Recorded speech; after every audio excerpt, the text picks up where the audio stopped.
ሕማም በሪዶ ህበይ ዝበሃል ናይ ኤምፖክስ ዝብልዎ ሕማም ኣብ ኢትዮጵያ ተኣታትዩ ኣሎ እዚ ሕማም እዚ ብሱር ብWHO ደረጃ እውን ብደንቢ ዝስራሓሉ ዘሎ ሕማም እዩ ስግኣት ጥዕና ዓለም ምዃኑ ዝተረጋገፀ ምዃኑ እና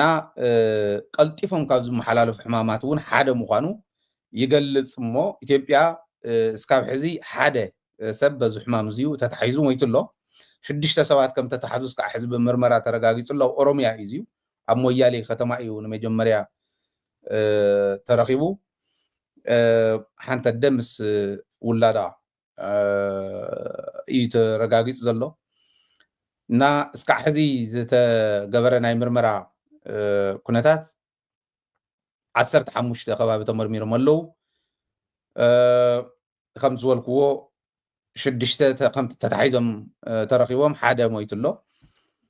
እዚ ሕማም እዚ ምልክታቱ ምርኣይ ኣድላይ እዩ ኣብ ትግራይ እውን እንታይ ክንገብር ከም ዘለና ሰብ ሞያ ጥዕና ቢሮ ጥዕና ከዓ ብዓብይኡ ኣብዚዩ ሓላፍነት ወሲድኩም ሚድያና ድልው እዩ ንዑ ንህዝብኩም እንቅሑ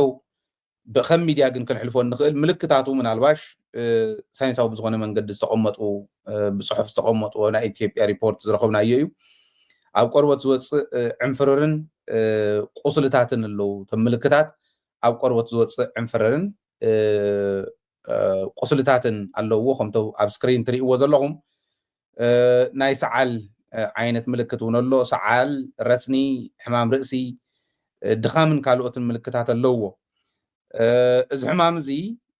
ዝመሓላለፈሎም መንገድታት እውን ብደንቢ ተቐሚጦም እዮም ቱ ቁስለት ትርእይዎ ዘለኹም ኣብቲ ኢድ ናይቱ ሕዚ ኣብ ስክሪን ትርእይዎ ዘለኹም ከምኡ ዝበለ ምስ ከምኡ ዝበለ ዝቆሰለ ኣካል ብምንኽኻእ መሓላለፍ እዩ ካብ ኩሉ ላዕሊ ከዓ ብትንፋስ እውን ይመሓላለፍ እዩ ኢሎም ቀሚጦም ኣለዉ ሰብ ሞያ ጥዕና ንዑ ኢለ ኣለኹ ሓዲም ኣለኹ ኣብ ደደቢት ህዝብኩም ክተንቅሑ ኣየር ሰዓት ክንህብ ድልዋት ኢና ንሱ ስለ ዝኾነት ዕላማና ናይ ህዝብና ፀገም ምፍታሕ ናይ ህዝብና ጥዕና ምሕላው እዚኦም ኩሎም ህዝብና ዝምልከቱ ነገራት ምስራሕ ስለ ዝኾነ እቶም ምልክታት ዝተረኣየኩም ሰባት ዝተረኣዮም ሰባት ቶሎ ናብ ሕክምና ወይ ከዓ ናብ ጥዕና ትካላት ክኸዱ ከም ዘለዎም እውን ናይ ኢትዮጵያ ጥዕና ሚኒስትር ዘፍለጦ እዩ እዚዩ ናይ ኢትዮጵያ ኢና ንብል ዘለና ኣብ ትግራይ ከምዚ ዓይነት ነገራት እንተተረኣዮም እንታይ ክግበር ዘለዎ በብጥዕና ጣብዩ ዲኹም ናይ ምርመራ መሳርሒ ኣቐሚጥኩም ዘለኹም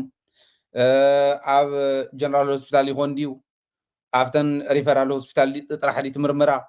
ኣበይ ክምርመር ዘለዎ እቲ ህዝቢ ብምንታይ ኢኹም ክተንቅሕዎ ቀዲሞም ንዓና እውን ቀዲሞም ናዮም ክመፁ ነይርዎም ጥዕና ቢሮ የለውን ኣይመፁን